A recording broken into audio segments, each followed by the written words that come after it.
What is up, guys? It's Jacob from Quad Hunting, and we are back for another podcast. This podcast is going to be about the NBA free agency mess that happened a couple weekends ago, and this is the first time I've had a chance to sit down, look at everything, and now talk about it.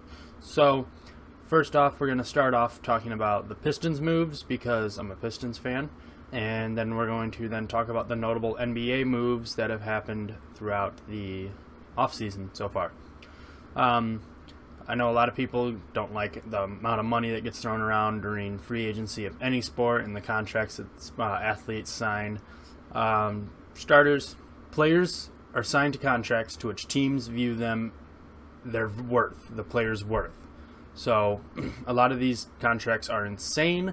There's going to be a couple that are in the mid 100 millions that I'm going to talk about. And I know people get really upset about how much athletes get paid.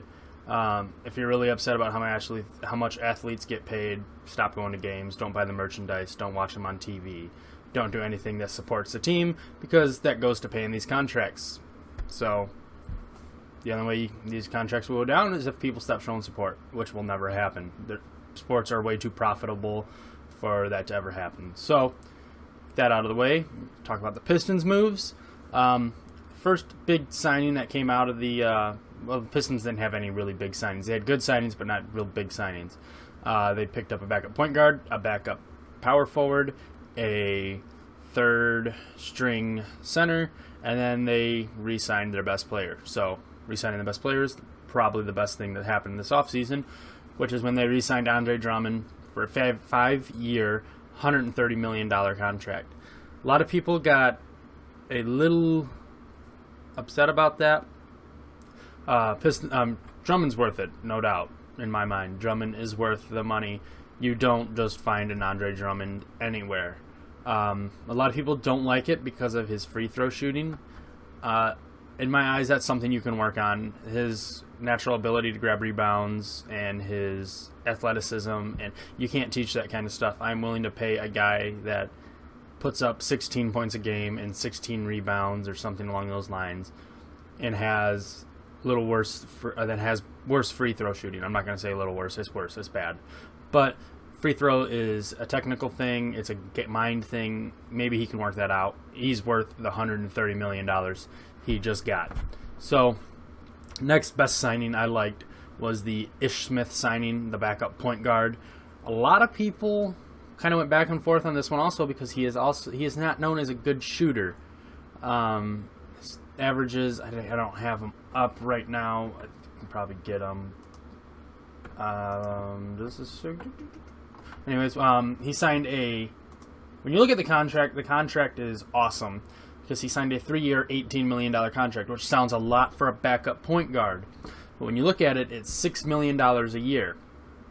And with the contracts, how they've been going out this offseason, that's extremely cheap.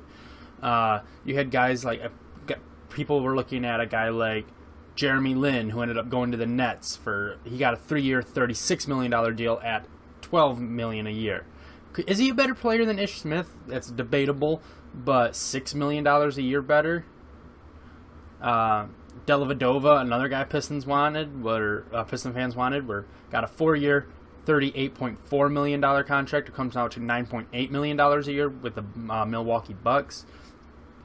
And then a former Piston, DJ Augustine, got a 4-year, $29 million deal. It comes out to $7.25 million a year.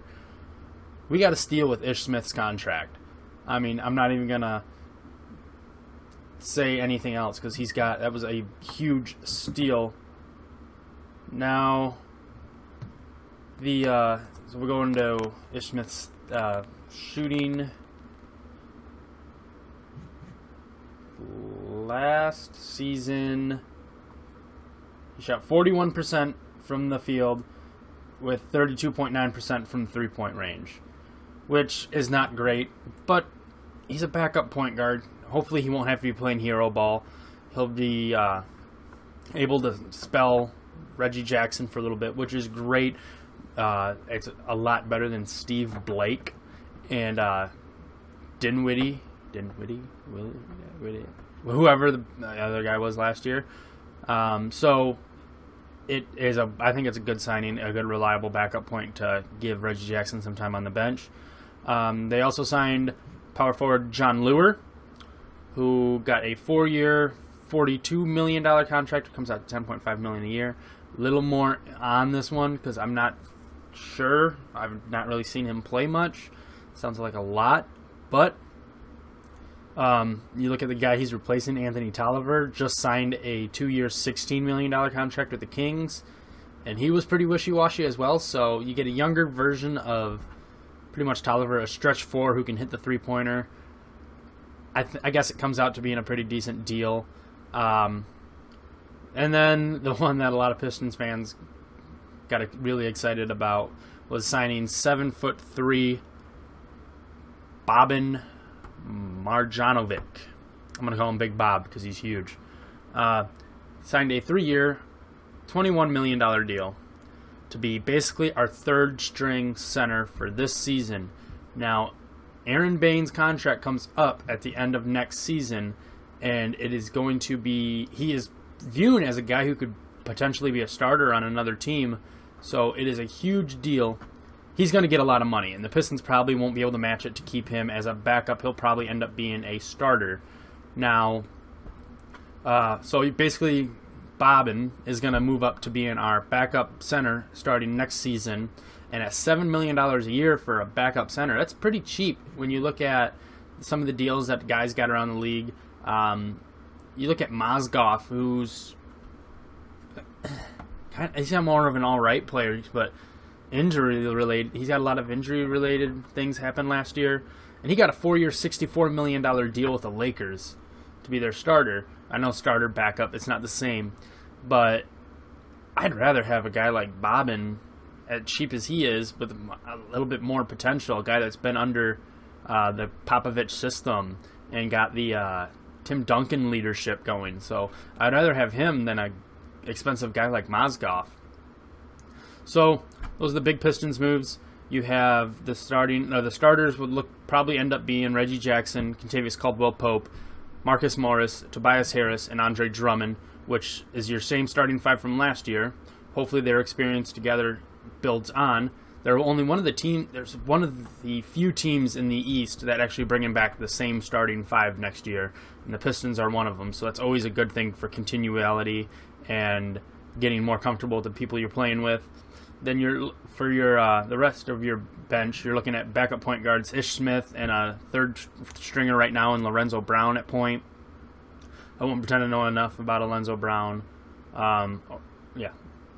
Yeah. And then backup shooting guards is really kind of weak right now. You got Reggie Bullock, Darian Hillard, and then the rookie Michael. I'm not even going to try to pronounce his last name. I'm sorry. The second round guy that we got, he is one of those floaters who will go between point and shooting guard. He's like 6'7". He's got huge size. So it'll be interesting to see what he does. I don't think you'll see him a lot this year because he just injured himself also in the Summer League. I don't know how bad the injury was, but he's a second rounder. You probably won't see a lot of him. You'll probably see him more in the D League with the Grand Rapids Drive.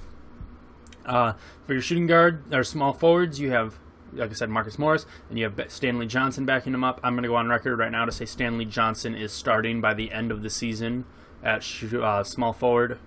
Then at power forward, you have Tobias Harris, John Lure, and then the rookie Henry Ellison. Harris and Morris can flip back and forth between shooting guard and power forward decently. John Lure gives them that stretch forward to replace Anthony Tolliver, which helps Drummond out. Like, you look at our power forwards are all guys who've known to shoot the three. Even Ellison did in college. But I don't think you'll see Ellison a lot this year either, being the third string power forward. You'll see him maybe in the blowout games. He'll probably be floating between the Grand Rapids Drive and the Detroit Pistons. But I think Van Gundy wants to keep him on the bench, learn the system first before he actually plays much. Then you got Drummond, backing him up is Baines, and then you got Boban. Like I said, Baines' contract comes up at the end of this year. He's a great backup right now, but he'll probably get starter money next offseason, and the Pistons won't be able to afford it with KCP's contract coming up and him being a restricted free agent next year as well. We'll have to try to find money to get Caldwell Pope back, and we're just not going to be able to get Baines back at a decent price. So, moving on to notable moves in the rest of the NBA, you had okay, I'm trying to figure out the best way to start here. So I'm just going to start in the order I put it down, which is alphabetical, but it kind of adds in together. Harrison Barnes went from Golden State to the Dallas Mavericks on a 4-year, $94 million contract. So it opened a big hole at small forward, which we will address in a little bit, for Golden State. And then the Mavericks are hoping that he can replace a Chandler Parsons, who had injury issues last year and ended up re-signing somewhere else. I don't have the team right now. I'm sorry. The biggest deal of the offseason was Mike Conley, deciding to re-sign with the Memphis Grizzlies for a 5-year whopping $153 million. That's huge money. It's the biggest contract ever signed. He is now the third player to ever... Is it the third player to ever make 30? No. I saw a stat that had 3 year. It was like it showed Michael, Kobe, and now Conley as like the highest paid single season players or something along those lines. Don't quote me on that. I'm sorry. I should have that picture ready. I'll try to find it. Then you had DeMar DeRozan also choosing to stay with the Toronto Raptors on a 5-year, $139 million deal. I thought he would get more than that, honestly, looking at Conley's deal. But DeRozan's going to stay with the Raptors. He's a good fit there. And now the biggest signing that came was Kevin Durant choosing to leave Russell Westbrook and the Thunder behind and going to Golden State and joining Steph Curry, Klay Thompson, and Draymond Green and Andre Iguodala for the most part. It on a 2-year, $54.3 million deal. When you look at it, it's actually not that much. Looking at some of these other deals that have been signed, it's about $27 million a year, which is a lot. But when you look at like Mike Conley's deals and some of these other deals that have gone around, it's actually a pretty not bad deal. Then you have Dwight Howard going from the Rockets to the Atlanta Hawks on a 3-year, $70.5 million deal to replace Al Horford, who went up to Boston. A lot of Piston fans wanted Horford, but it ended up just being too much. He ended up not choosing us, choosing Boston instead. Oh well, stuff like that happens. You move on. And then the head-scratching move of the offseason was Dwayne Wade leaving the Heat for the Bulls. He's been with the Heat for the last 13 years. The Heat have only been around for...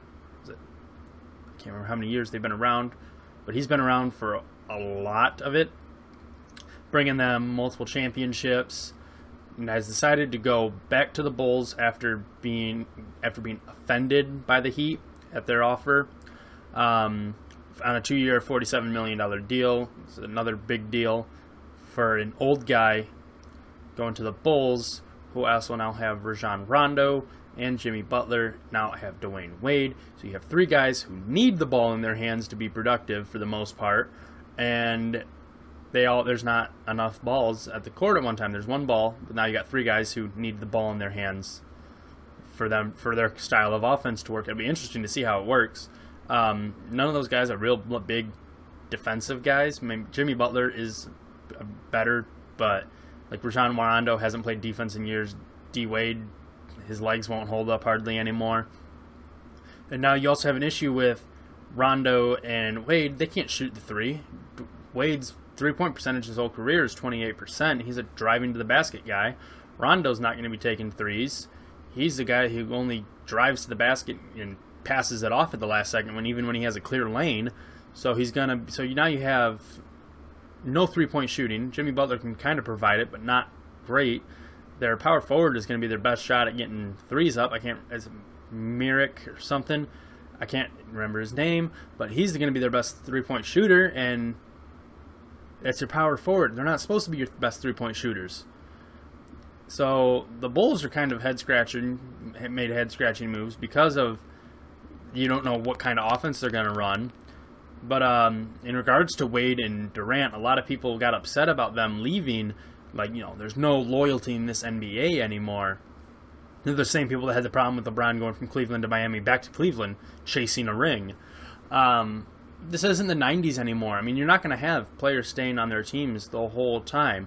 I mean, I'm not going to be surprised one day if Andre Drummond's playing for another team. I'm not going to like that day, but it's going to probably happen because that's just what's going on in the NBA these days. You're not going to have a Michael Jordan playing for the Bulls for the most part of his career, playing with the Wizards at the very end. Tim Duncan, who just retired the other day, you're not going to have a guy like that playing for 19 years at the same team. Kobe, you're not going to have. That's not going to happen anymore. These guys want rings more than they want to be known to be loyal to a team, and I don't blame them for that. The NBA is all about winning. If you're an athlete, you want to win as much as possible. Why would you be if you're an all-star on the 76ers right now, and as awful as they are you going to think twice about leaving? No, you want to be known as a winner, not as one of the best players who have never won a ring. You don't want to be like the Malones, he's not that big of but Chris Webber's, like Barry Sanders, LaDainian Tomlinson's. You don't want to be known as one of the greatest players to ever play the game and not win a ring. You want to win a ring. So I have no problem with Durant leaving for the Warriors.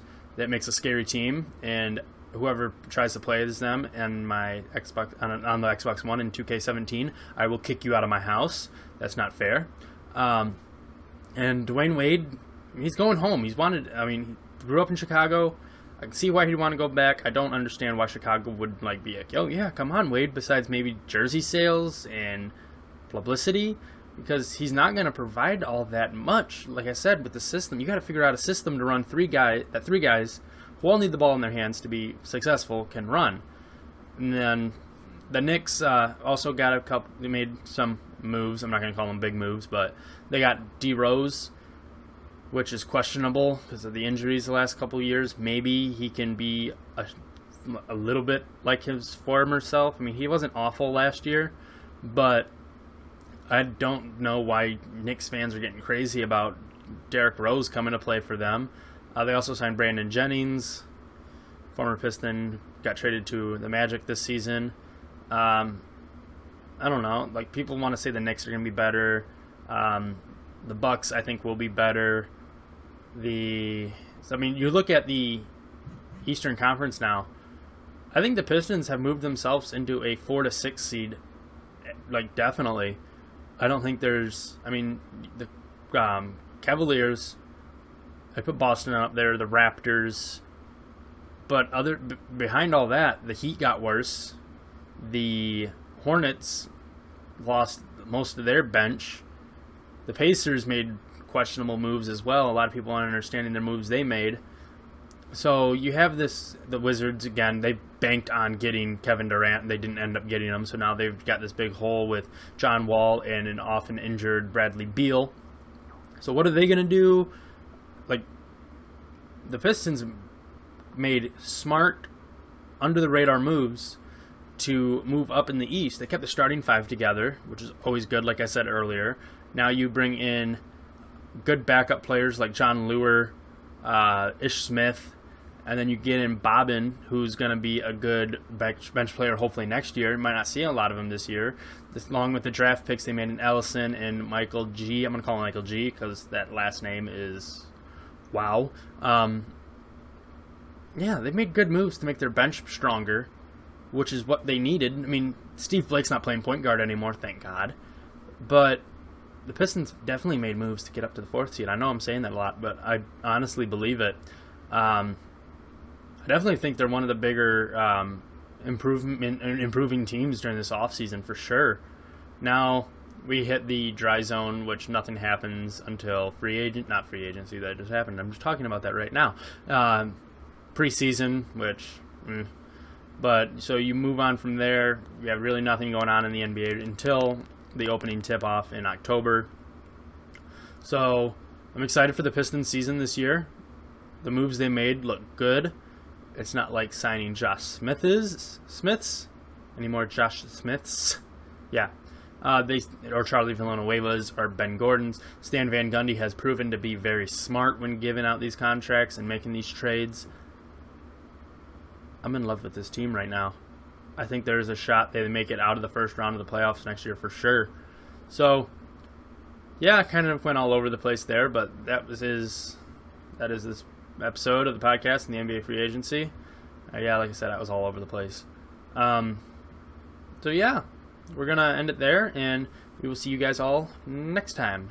See ya.